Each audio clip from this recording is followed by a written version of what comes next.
세종대학교의 노성호라고 합니다. 저희 사실은 여기 저희 와서 굉장히 많이 그 교수님들이랑 박사님들 그 발표 보면서 많이 배웠고, 그리고 여기 있을 수 있을 것만으로도 굉장히 영광이라고 생각합니다. 사실 제가 뭐 중국에 한 8년 있었는데 처음 갈 때 이제 양평 소장님이 격려해 주시던 것도 생각나고, 저기 조철 박사님 소장님 계실 때 아래에 하던 것도 생각나고, 그 정윤우 교수님 학생 때 막 밥 사주신 것도 그러고, 그런데 그냥 이런 저 뜻깊은 그게 저 발표를 저 토론할 수 있어서 굉장히 영광입니다. 박수장 교수님 저희 선배님이신데 사실 저 이 주제가 굉장히 중요하다고 생각하고요. 저 사실은 저 뭐 굉장히 많은 주제들이 있지만 우리나라 혁신이나 이런 것들, 그 다음에 기업을 한중의 협력이나 이런 것들 모색하는 거는 굉장히 중요한, 굉장히 좀 어느 것과도 저 뒤에 둘 수 없는 그런 주제라고 생각합니다.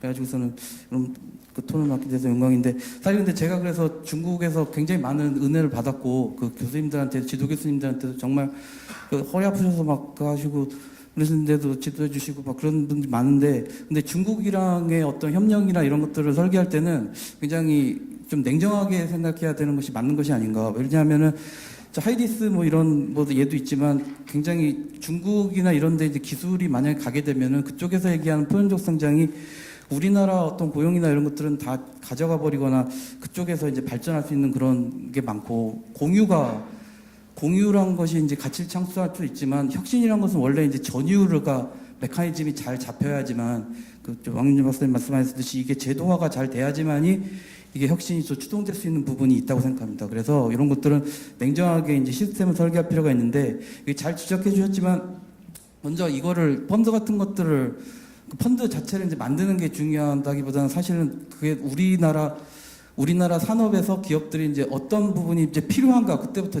기업에서부터 전략을 세워가지고 어떤 산업 분야에서 그다음에 이제 어떤 특정 지역, 중국의 어떤 특정 지역에 이런 것들이 많고 이런 것들을 키울 어떤 의지가 있는 건데, 그런 것들 염두에 두고 그다음에 그런 거에 맞게 이제 펀드가 설계돼야 되는 것이, 그 순서가 그렇게 돼야지 우리가 전유 메커니즘 누릴 수 있고 그다음에 그 이익도 많이 볼 수 있는 것이 아닌가, 이렇게 생각됩니다. 그리고 중국은 굉장히 많이 배워야 된다고 생각하는데요. 좀 많이 지적해 주셨지만 저희 중국이란데 오히려 우리나라보다 주장하시는 분보다 중국이 먼저 차등 의결권을 이번에 거짜판 도입했는데, 우리 교수님들과 함께 주장해 주시는데도 사실 우리나라에서는 아직 그게 안 되는 게 굉장히 좀 안타깝다고 생각하고, 이거를 혁신하시는 분들이 경영권을 유지하면서 자기 거를 발전할 수 있는 내부적인 제도나 그런 것들을 마련해, 이거 내부적으로 우리가 먼저 이걸 해야 되는 것이 아닌가. 그렇지 않으면은 우리나라가 중국에서의 협상력 측면에서 굉장히 이게 제한을 받고, 그리고 이거를 뭐 기업이 발전해서 해야 되는 게 아니라 개인적으로 이익이 실현하는 그런 일들이 벌어지니까, 그런 측면에서 굉장히 많은 가르침을 받았던 자리가 아닌가 싶습니다. 네, 감사합니다. 네, 감사합니다. 그다음에 조철 박사님. 네, 저 산업연구원의 조철입니다. 사실 제가 연구하는 분야가 뭐 중국도 연구를 하지만 사실은 한국 산업, 뭐 특히 주력 산업에 대해서 좀 세부적으로 들어가면 자동차 산업에 대해서 주로 연구를 많이 해왔었는데, 하여튼 최근 들어서 한중 간의 관계에 대해서 이제 우려나 걱정 이게 굉장히 이제 지배적으로 되고 있는 것 같은 생각이 좀 들었습니다. 그리고 이제 그럼에도 불구하고 아직 이제 바뀌지 않는 시각이라는 게, 지금 오늘도 어떻게 보면은 한중 산업 협력에 대한 시각, 이런 부분들이 예전에 우리가 이제 일방적으로 공유하던 그런 시절의 협력 방식, 이게 그냥 아직까지도 머릿속에 남아있는 것 같아요. 그러면서도 또 한쪽 측면에서는 특히 신산업 부분에 있어서는 중국이 우리를 굉장히 앞서고 있다. 그러니까 이제 경쟁력 차원에서 이렇게 보는 것 같아요. 그래서 과연 이런 시각이 이제 맞는 건가? 그래서 협력에 대한 부분을 좀 고민을 좀 많이 더 해야 되겠다는 생각이 좀 들고, 그래서 지금 보면 이제 우리가 협력이라는 부분을 좀 이제 엄밀하게 생각하면은, 그러니까 어떻게 보면은 이제 한중 간 어떻게 분업을 할 것인가에 관련된 얘기인 것 같은 생각이 들어요. 그런데 이제 저는 이제 항상 하는 얘기가, 분업이란 부분은 어떻게 보면 경쟁의 결과로 나타나는 부분이라고 생각을 해요. 그래서 경쟁에서 저쪽에서는 저기가 강하니까 우리는 이쪽 방향으로 나가야 되겠다 하는 이런 개념으로 생각을 해본다 그러면은 사실 지금 중국이 발전하고 있는 신산업에 대한 부분들이 과연 우리한테 불리한 것만 있는 것인가? 제 생각엔 결코 그렇지 않다고 생각이 들거든요. 중국이 강하다고 하는 AI나 빅데이터나 이런 것들은 사실은 기반 기술에 가까운 부분이고, 과거에도 우리나라가 특히 이제 표준 경쟁이나 이런 부분들에 있어서 과거에는 또 우리나라가 이 부분은 사실은 미국이 표준을 만들면 미국 표준 따라가야 되고, 유럽이 표준 만들면 유럽이 따라가야 되는데, 과거에는 미국과 유럽이 그걸 지배하던 시절에서 지금은 중국이 이제 끼어들었다는 정도 수준이거든요. 그러면은 중국 표준에 맞춰서 우리가 뭐 제품을 만들면은 우리가 또 팔아먹을 수 있지 않겠냐는 생각을 저는 하거든요. 그래서 제가 생각할 때는 우리가 그냥 매번 중국은 우리보다 기술력이 약하고 그래야지 우리 되고, 그래서 우리가 그걸 주는 게 협력이다 이렇게 생각을 할 것이 아니라, 과연 앞으로는 중국을 어떤 식으로 활용할 것인가에 대한 부분에 더 고민의 포커스를 맞춰야 되지 않겠냐는 생각이 좀 들거든요. 그래서 그러니까 한마디로 얘기하면 중국을 우리의 플랫폼으로 좀 활용하자는 측면이, 그래서 그 중에 이제 단순히 기술적인 문제뿐만 아니라 오늘 박선철 교수님 말씀하셨던 창업 시스템 같은 경우도 하나의 플랫폼이라고 얘기할 수 있는 부분이거든요. 우리나라에서 아무리 좋은 아이디어를 가지고 있어도 창업에 성공한다는 것은 거의 쉽지 않은 부분이거든요. 그 반면에 이제 어떤 중국의 시장이나 중국의 자금이나 이런 것들을 고려하면은 어떻게 보면은 중국의 창업 시스템을 잘 활용하면 중국 시장에서 성공할 수 있는 여지가 있다. 그 구체적으로 이제 오늘 박성준 교수님이 그런 펀드라든지 뭐 이런 구체적인 얘기를 해주셔가지고, 제가 이제 기본적으로 생각하는 게 틀리지는 않겠구나 하는 그런 확신을 좀 가지게 되었는데, 그래서 저는 기본적으로 앞으로는 이 생각을 좀 바꿔야 된다는 생각을 합니다. 그래, 비난 예를 들면은 자율주행차 하면 자율주행 시스템에 관련된 부분이 있어요. 그걸 주로 하는 게 지금 세계 전체적으로 보면 구글이 최고 앞서 나가고 있어요. 그러면 구글만 하느냐? 중국에는 바이두가 대표적으로 하고 있고, 바이두, 알리바바, 텐센트 다 하고 있습니다. 그 세 개 업체만 하냐면은 그게 아니에요. 중국의 수많은 창업하는 벤처 업체들이 또 그걸 하고 있거든요. 그러면은 도저히 우리가 그 시스템을 만들어서 할 이유가, 지금 현대자동차도 바이두랑 같이 협력을 하고 있는 상황이고, 그 바이두뿐만 아니라 중국에 있는 조그마한 벤처 업체들도 다 조사를 하면서 어느 게 가장 합리적인가를 지금 판단하고, 그래서 제가 생각할 때는 중국이 그런 걸 엄청 열심히 잘한다. 그러면 오히려 우리가 선택의 여지도 많고 그걸 잘 경쟁시켜서 오히려 값싸게 이렇게 활용할 수 있는 여지들도 충분히 있겠구나 하는 생각이 좀 들었어요. 그리고 뭐 전기자동차 중국 엄청 잘 나간다. 근데 실질적으로 보면은 어떻게 보면 뭐 쇼핑 감정 같은 느낌을 가질 수 있어요. 왜냐하면 지금 중국의 전기자동차 업체가 뭐 한 60, 70개 정도 정부에서 허가 맡은 업체만 해도 그 업체를 통해 제대로 이익을 남기는 업체가 거의 없습니다. 지금 BYD 같은 경우에 가장 대표적인 업체인데, BYD가 최근 들어서 전기자동차 비중이 올라가면서 기업의 이익이 계속 떨어지고 있어요. 그러니까 전기자동차에서는 계속 손해보고 있다는. 그래서 제가 생각할 때는 중국이 열심히 전기자동차에서 잘 해주면은 사실은 현대자동차가 기술적인 이런 부분들은 더 앞서 있는 측면들이 있거든요. 그러면은 시장 같은 걸 잘 형성해주면은 그 다음에는 우리가 잘 들어가서 장사 잘 먹으면 된다 하는 생각이 듭니다. 그래서 근본적으로는 중국에 대한 어떤 시각 자체를 좀 우리가 과거처럼 뭐 기술 경쟁, 뭐 품질 경쟁, 뭐 이런 쪽에 똑같은 걸 가지고 하는 그런 시스템을 벗어나 뭔가 중국과 차별화할 수 있고 중국을 활용할 수 있는 이런 쪽으로 생각해야지 이제 서로 이제 분업도 잘 되고 협력도 잘 될 수 있지 않겠냐 이런 생각이 듭니다. 네, 감사합니다. 조 박사님. 박수가 나오네요. 이상훈 박사님, 감사합니다. 예, 안녕하세요. 대외경제증연구원의 이상훈이라고 합니다. 앞서 세 분의 교수님께서 그 주제 발표를 해주셨는데요. 짧은 시간이었지만 저희 이제 문재인 정부가 제안했던 한중 그 경제 협력을 위한 그 3대 원칙 8대 협력 방안 중에서 왕 교수님께서 발표해 주신 그 경제 협력의 제도적 기반, 그다음에 그 남수중 교수님께서 발표해 주신 미래 신산업 분야에서의 협력 방안, 그다음에 박승찬 교수님께서 발표해 주신 그 벤처 창업 분야에서의 협력 방안 잘 들었습니다. 관련된 그 주요 쟁점, 이슈, 뭐 정책, 그리고 굉장히 좀 구체적으로 제시해 주신 그 협력 방안에 대해서도 잘 듣고 이해할 수 있는 시간이었던 것 같습니다. 시간 관계상 저는 이제 주로 왕정 교수님께서 발표하신 내용을 토론을 해야 될 것 같은데요. 사실 토론이라기보다는 왕정 교수님께서 시간 관계상 발표를 못 하시고 넘어가신 내용을 제가 이제 보완하는 정도가 되지 않을까 생각을 합니다. 그 이유는 작년에 제가 그 왕윤정 교수님하고 같이 그 한중 FTA 관련해서 그다음에 이런 협력 채널 구축과 관련해서 공동 연구진으로 참여해서 같이 연구를 많이 했습니다. 그렇기 때문에 크게 다른 의견이 있을 수 있을 것 같지는 않고요. 그냥 좀 몇 가지 내용 보완하는 정도로 토론을 대신할까 합니다. 교수님께서 이제 발표하신 내용을 보면 크게는 경제협력의 제도적 기반 강화라는 이슈가 하나가 있고, 또 하나는 이미 형성된 경제협력을 위한 제도적 그 협력 틀로서 FTA를 어떻게 우리가 활용할 것인가 하는 문제, 이렇게 크게 두 가지 문제로 좀 나눠볼 수가 있을 것 같습니다. 그 중에서 이제 첫 번째 내용이라고 할 수 있는 경제협력의 제도적 기반, 다시 말씀드리면 협력 채널, 협의체를 어떻게 구성할 것인가라는 문제인데요. 사실 이 분야에 대해서 제가 근본적으로 의문을 제시하고 고민을 하게 된 계기는 다 아시는 것처럼 사드가 뭐 중요한 계기가 됐다고 생각을 합니다.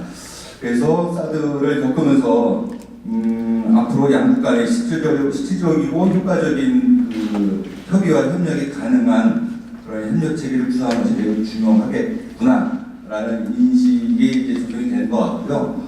그런 이제 문제 제기 속에서 왕 교수님께서는 그 장기적인 미래 지향적 협력과 그다음에 이제 통상 현안으로 구분된 이원적인 협력 채널을 이제 제시를 해 주셨습니다. 그 기본적인 전반적인 내용에 대해서는 저도 뭐 동의를 하는데요. 다만 좀 고민을 저희가 한번 해봐야 될 부분은 있는 것 같습니다. 사실 저희가 그 사드를 겪으면서 생겼던 양국 간의 그 간극은 사실은 협력 채널, 대화 채널이 없어서 문제가 생겼다기보다는 저희가 실질적인 그 협의를 할 수 있는 파트너, 협의체가 구성이 안 됐다고 저희가 볼 수가 있을 텐데요. 그런 측면에서 본다면 과연 이원적인 그 협의체 운영이 과연 효율적일까라는 좀 의문을 갖게 됩니다. 그래서 기본적으로는 그게 뭐 협의체가 차관 부총리급이든 총리급이든 이미 이제 존재하는 기존의 이제 부처별 협력 채널을 통합해서 전략적인 관점에서 조율하고 협의할 수 있는 그런 그 컨트롤 타워가 필요한 시점이라고 볼 수 있겠고요. 앞으로 저희가 그런 방향에서 협의체를 구성을 해야 될 필요가 있겠습니다. 다만 다른 나라와의 그 협의 채널이 어떻게 구축되고 운영이 되는지를 저희가 조금 참고를 해볼 수 있을 것 같은데요. 이때 이제 참고 자료로 활용될 수 있는 것이 중국과 싱가포르, 중국과 독일 간의 그 협력 채널이라고 생각을 합니다. 시간 관계상 길게 말씀드릴 수는 없겠지만요. 중국과 싱가포르 간에는 2004년에 총리급 그 협력 공동위원회가 구성이 됐고요. 컨트롤 타워로서 이 공동위원회가 운영이 되면서 작게는 산업단지부터 시작을 해서 그다음에 도시와 그다음에 스마트시티, 물류, 지방정부 협력까지 그 양국 간의 협력 범위가 확대돼 왔고요. 독일의 경우는 사실은 협의체는 아직 구성되어 있지는 않습니다. 그러나 그 양국의 총리급 회담이 활발하게 진행이 되면서 그 첨단 제조 분야에서 시작된 양국 간의 협력이 스마트 제조업이라든가 스마트 팩토리, 뭐 인공지능 각 분야로 확대되어 가고 있는 것을 저희가 볼 수가 있고요. 특히 작년에는 양국 간의 22개의 협력 MOU를 체결을 해서 그 협력 범위가 굉장히 넓고 깊어진 것을 우리가 볼 수가 있었습니다. 그래서 저희가 한중 간의 협의체에 대해서 고민을 할 때 싱가포르와 독일과 중국이 어떤 협력 관계를 맺고 있고 협력 채널을 가동을 하고 있는지 참고하는 것이 좀 중요할 것 같습니다. 그 다음에 두 번째 문제인데요. 그 경제 협력을 위한 제도적 플랫폼으로서의 한중 FTA입니다. 요것과 관련해서는 이미 형성된 협정 체결이 된 한중 FTA를 우리가 어떻게 잘 활용할 것인가라는 문제하고 앞으로 남아있는 그 서비스와 투자, 후속 협상 부분에 있어서 우리가 어떻게 잘 협상을 이끌어낼 것인가 이 두 부분으로 좀 다시 고민을 해볼 수 있을 것 같습니다. 어떻게 잘 활용할 수 있을 것인가라는 문제에 대해서는 그 상품 무역 같은 경우는 이제 정해진 스케줄에 따라서 관세를 낮추면 되는데요. 좀 주목해야 될 부분이 협정문 제17장에 기재가 되어 있는 경제 협력 파트라고 생각을 합니다. 그 중에서도 눈에 띄는 것이 25조, 26조에 나와 있는 지방경제 협력, 그다음에 한중 산업단지 협력에 관한 부분인데요. 저희가 이 협정문에 명시가 된 이 두 가지 그 협력에 좀 더 저희 관심을 갖고 실질적인 시범 사업을 도출해내는데 좀 더 노력을 해야 될 필요가 있을 것 같습니다. 그냥 드리는 말씀은 아니고요. 사실 이 그 경제 협력과 관련해서는 작년에 저희 연구원도 그다음에 정부 간에도 많은 그 논의가 있었고 대화도 있었고 했는데요. 사실 구체적인 성과를 아직 도출을 해내지는 못했습니다. 그러나 그 도출이 안 된다고 저희가 안 할 것이 아니라 지속적으로 협의를 해 나가면서 실질적인 성과를 도출해내는 작업이 가장 중요하겠다라고 생각을 합니다. 그럼 남아있는 부분, 후속협정을 우리가 어떻게 채워야 될 것인가라는 부분이 있는데요. 큰 방향에서 본다면 가장 중요한 것은 그 협정문 구속서에 다 나와 있는 것 같습니다. 구속서를 보면은 거기에서는 뭐라고 되어 있냐면요. 서비스 무역과 투자에 대한 높은 수준의 자유화를 달성하기 위해서 노력한다라고 명기가 되어 있거든요. 높은 수준의 자유화를 달성을 하면 된다고 생각을 합니다. 그리고 그 구속서 내용에 보면은 높은 수준의 그 자유화를 달성하기 위해서 구체적인 항목이 쭉 나열이 되어 있는데요. 그 중에서도 좀 더 우리가 눈여겨봐야 될 부분이 그 네거티브 리스트로 작성된 유보 목록, 그 다음에 또 하나가 갑자기 기억이 안 나네요. 그 미래 체육국 대우 적용. 그다음에 그 구속서에는 나와 있지 않지만 저희가 사드를 통해서 소중한 경험을 얻었죠. 그래서 투자자 보호 이 세 가지가 그 향후 그 후속 협상을 통해서 관철이 되어진다면 그것이 성공적인 협상이 되었다 판단할 수 있는 하나의 기준이 되지 않을까 생각을 합니다. 이제 내용적인 측면에서 그런데 그리고 속도 후속 협상을 어떻게 언제까지 끝낼 것인가라는 협상의 속도 문제가 나왔는데 구속서에 의하면 그 후속 협상 개시 후 2년 내에 완료한다고 되어 있습니다. 작년, 그러니까 정확하게는 재작년 17년 12월에 이제 후속 협상 시작이 됐기 때문에 올해 12월 말까지가 사실은 원칙적으로 끝나야 되는 기간인데요. 그러면은 그 기간을 지키는 것이 과연 우리에게 이익인가는 좀 고민을 해봐야 될 것 같습니다. 왜 그러냐 하면요. 사실 저희가 죄송합니다. 말이 길어지는데 2015년도 한중 FTA가 발효됐을 당시만 해도 저희가 후속 협상에 있어서 기준으로 삼은 그 FTA가 중홍콩 간 세파였습니다. 왜냐하면 그게 가장 높은 수준의 그 FTA였거든요. 그래서 저희가 그거 정도로 가자는 목표를 가지고 협상 전략을 짠 적이 있었는데요. 지금 4년이 지났습니다. 근데 4년이 지난 지금 시점에서 다시 한번 돌아보면 많은 것들이 변했습니다. 어떤 것들이 변했냐면 뭐 미국의 압력에 의한 부분도 있고 중국 자체의 뭐 개방 의지도 있었겠지만 그 국내 법 제도 개정을 통해서 이미 중국의 시장이 저희가 생각하는 것보다 너무 많이 개방이 됐습니다. 홍콩 세파에서 그 규정한 내용보다도 더 높은 수준으로 개방이 되어 있어요.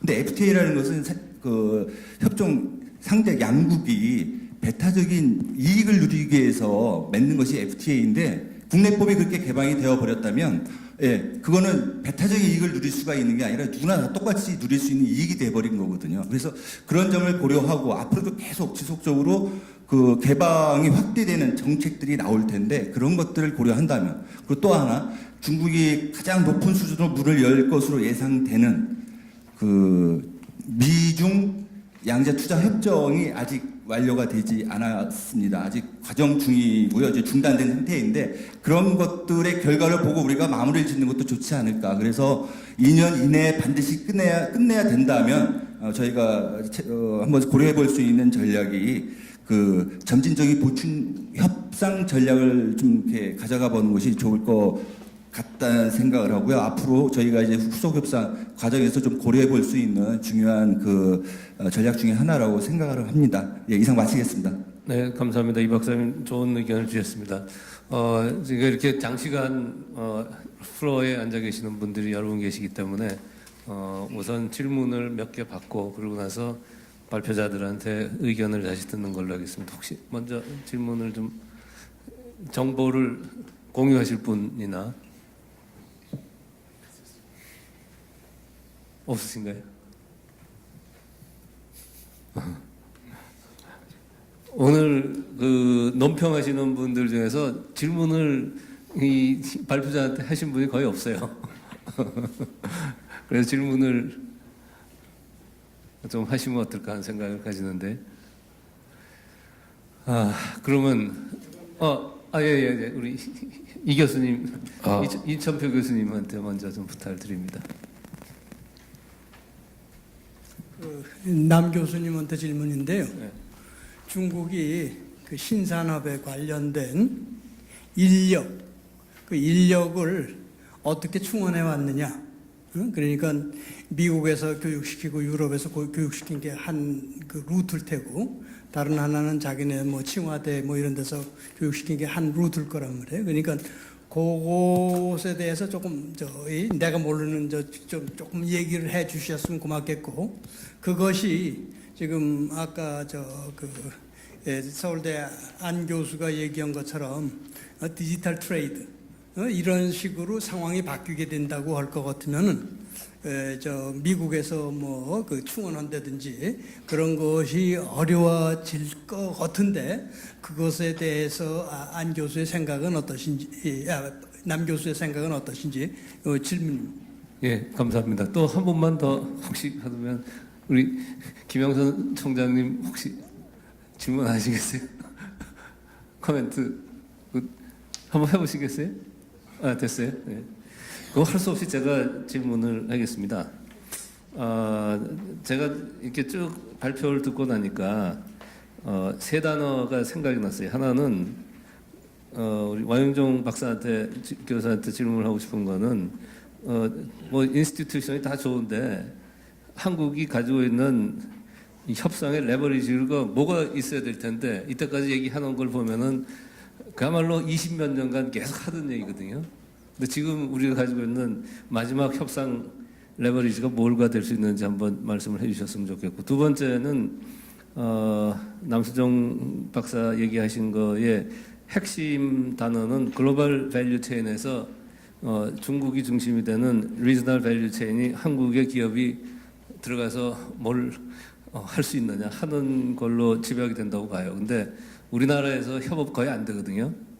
근데 중국 기업들하고 과연 협업이 될는지에 대한 고민을 거의 아까 얘기한 것들은 뭐 언론에도 많이 나오고 좋은 얘기들인데 그게 실질적으로 그런 성공의 사례가 있을 수 있는지 하는 거하고, 마지막으로는 박승찬 교수가 하시는 얘기 중에서 제일 중요한 게 우리나라의 기업가 정신의 결핍이라고 저는 개인적으로 생각을 해요. 근데 그건 문화하고 직접 연관이 있는 것 같이 보입니다. 그리고 우리 교육은 거의 대부분이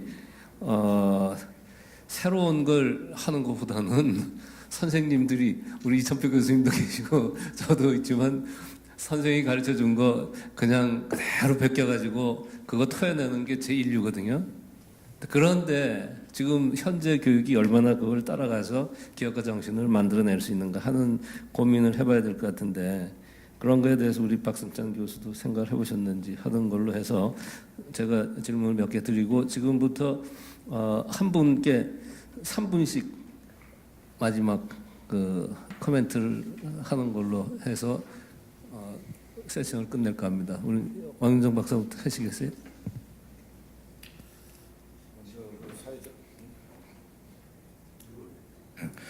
사회자님 질문하신 협상의 레버리지, 그거는 중국이 원하는 거 주면 되는 거죠, 그렇죠? 중국이 원하는 거.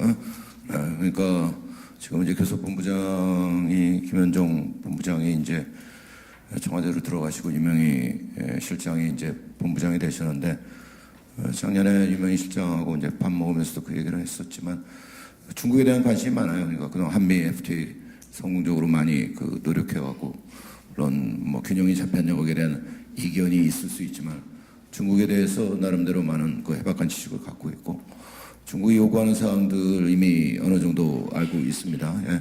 그렇기 때문에 중국에 결국 우리가 요구하는 걸 하려면 중국하고 한국이 요구하는 거와 균형을 맞추는 그런 이슈이기 때문에 제가 볼 때는 분명히 이제 균형 잡힌 형태로 갈 겁니다. 레버리지는 뭐 그 정도로 설명드리면 될 것 같고요. 하나 저기 우리 관련돼 갖고 얘기하는 제 나름대로 경험인데, 우리나라의 경우에 이제 삼성 같은 경우에 그 대기업들이 이제 예를 들면 중국의 대기업들이 국유기업을 중심으로 해서 사실 많은 펀드나 소위 그 생태계를 만들면서 벤처 캐피탈에 지원을 하는 그런 것들 많은 노력하고 있는 것으로 알고 있습니다. 그럼에도 불구하고 이제 삼성이 바이오 쪽으로 갔죠. 삼성은 결국 바이오시밀러라는 것은 결국 프로세스 엔지니어링 기술에서 결국 제조업에서 승부보겠다는 건데, 결국 우리나라에는 왜 그 바이두나 알리바바, 텐센트, 그 다음에 증동과 같은 형태 있죠. 그럼 카카오도 있고 네이버도 있는데, 이제 이런 것에 대한 생태계를 조성하는 문제에 대해서 박승찬 교수가 얘기를 하시는데, 결국은 돈의 문제인 것 같아요. 자금 동원 능력인데, 우리나라에서 과연 이러한 돈을 낼 수 있는 자체 능력이 과연 현재의 우리나라 벤처에서 큰 기업들은 사실 감당하기가 굉장히 힘들다. 이런 측면이 있기 때문에 결국 미국 내에서도 기존의 제조업에서 만들어낸 것이 아니라 그 구글과 그다음에 아마존을 탱태로 지금 4차 산업을 이끌어가고 있고, 구글은 뭐 기본적으로 개방형 플랫폼을 통해 갖고 지금 뭐 자동차라든지 뭐 자율주행차 이런 쪽으로 나가고, 아마존은 이제 고객 베이스의 데이터를 가지고 나가고 있는데, 이런 것들을 우리가 좀 많이 그 반성해야 될 측면이 있는 것 같아요, 우리. 그래서 결국은 중국의 그 BAT를 만들 때 알리바바를 지원했던 게 바로 누굽니까? 손정이죠. 손정이가 했고, 그다음에 바이두와 텐센트를 만들 때 미국의 벤처 캐피탈리스트, 물론 처음에는 PC 마가진을 만들던 회사지만 인터내셔널 데이터 그룹이라는 회사가 그걸 만들어서 차이나 벤처 캐피탈을 만들었고, IDG 차이나를 만들었고, 그거를 지금 현재 누가 샀습니까? 바로 텐센트가 샀죠. 자기 아버지가 준 돈을 가지고 이렇게 키워서 결국은 글로벌리 벤처 캐피탈리스트가 된 게 텐센트입니다. 그래서 이런 측면에서 우리가 과연 우리는 이런 생태계를 만들기 위해서 얼마나 노력을 했는지 많은 반성을 해야 되지 않을까 생각합니다. 네, 이 교수님 질문하신 부분은 제가 발표는 뺐는데요. 보고서에는 있습니다. AI 중국의 신산업의 문제점, 이게 여러 가지, 한 4가지, 3가지가 되는데, 그 중에 하나가 인재입니다. 지금 뭐 엄청나게 발전을 했지만, 중국이 성장을 계속하고 있지만, 문제는 뭐냐? 미국하고 비교해서 인재가 부족하다, 기술력도 부족하다, 그래서 한계가 있다. 이게 이제 자체적으로도 판단하는 부분이거든요. 그러니까 자체적으로 이제 루트가 끊기면 자체적 육성을 통해서 하려고 할 거고요. 그 중에 하나가 이제 벤처기업, 벤처 캐피탈, 뭐 엔젤 투자라든지 스타트업에 대한 지원, 이것을 통해서 해갈 거라고 생각하는데, 일단 한계죠. 그러니까 인재라든지 기술력이 미국하고 비교해서 좀 떨어진다. 그것도 인정하고 있는 부분이고요. 그러니까 성장이 한계에 도달할 거다. 인재가 부족해서, 또 기술력이 부족해서라고 판단하고 있습니다. 그건 맞는 말씀이시고요. 그다음에 협력 사례는 저는 그래서 이제 3가지로 나눴던 것 중에 처음이 선두 기업들을 중심으로 한 수직 계열화, 수직적 통합을 말씀드린 건데, 결국은 뭐 알리바바든 뭐 바이두든 중국 기업이 애플리케이션을 개발하는 업체 중에서 한국 업체, 스타트업 기업이 뛰어난 제품을 만들었으면 아마 그 제품을 쓸 거예요. 이제 경쟁을 같이 할 거라는 거죠. 제가 여기 이제 뭐 신산업 분야 협력 유형 구분할 때도 말씀을 드렸지만, 이 같이 사실 분리가 가능하고, 또 이게 뭐 부품 호환성도 높기 때문에 그런 협력이 가능할 거라는 생각을 하는 거죠. 그러니까 선두 기업이 우리는 과거에는 그러니까 조철 박사님 말씀에 저도 동의를 하는데 과거에는 한국이 하청을 중국에 줬을 수도 있는데 지금은 이제 반대의 경우 중국 기업이 한국 기업에 하청을 주는 경우도 생길 거예요. 그런 사례도 발생할 수 있을 거라는 거죠. 그래서 우리가 혁신 체계를 구축하거나 스타트업 기업을 육성하는 시스템을 만들어 가면 중국이 원하는 제품 우리가 만들어서 이제 수직 계열화에 포함되는 사례가 있을 수가 있다고 생각합니다. 그렇게 해서 이제 아까 말씀하신 것처럼 이익을 우리가 볼 수 있는 부분이 있는 거고요. 그 전에 이제 우리가 글로벌 분업형으로 했던 우리가 반도체를 계속 공급했던 것처럼 뭐 AI 컴퓨터 칩을 공급했던 것처럼 그거는 계속 비교 우위를 가져가자는 거죠. 그래서 그거는 대기업들은 잘하고 있다고 한다면 중소기업들에 대한 지원을 통해서 기술 우위를 좀 확보할 수 있는 부분은 유지해가자 이런 말씀을 드리는 겁니다. 네. 네, 기업가 정신 말씀하셨는데요. 가장 핵심적인 이슈죠. 제가 아까 발표에도 말씀을 드렸는데요. 저는 중국 시장의 변화를 한 단어로 이야기를 한다면 사람입니다, 결국. 그러니까 제가 보는 방향성과 중국에 대한 그다음에 향후 한중 간에 대한 접점은 지금이 아니라 10년 후, 20년 후에 뛸 주무대들, 아까 오늘 말씀드렸던 지금 혁신 차원한 그 친구들이 10년 후, 20대가 30대, 30대가 40대가 된 그때 지금의 스토리는 전혀 다를 거라는 지금 분위기를 봤을 때 과연 우리가 이런 이야기를 할 수 있을까라는 좀 생각이 듭니다. 중국 기업가 정신 아까 했지만 이게 사실 뭐 사회적 교육을 받았다 어쨌든 간에 매우 주도적인 역할을 하죠. 우리가 뭐 매우 발표력도 뛰어나잖아요. 예, 아까 했지만 그러니까 이런 토대 안에서 적극적인 자기 의견을 표출하는 걸 있는 친구들이 이제 오늘 제가 말씀드렸던 이 창업 플랫폼을 만나게 되고 펀딩을 만나게 되고 시장의 확장성을 만나게 되고 이게 폭발해지는 것들이죠.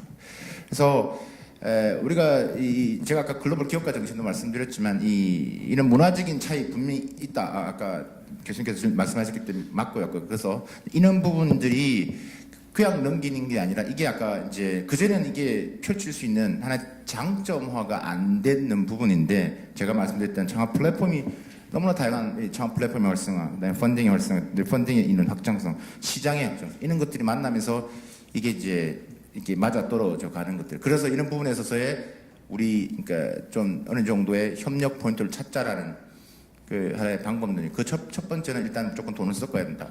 제2의 그러니까 제가 케이스 스타디를 많이 해봤습니다. 그래서 그러니까 사드 사태 일어났을 때도 다친 기업과 안 다친 기업들은 확연히 드러납니다.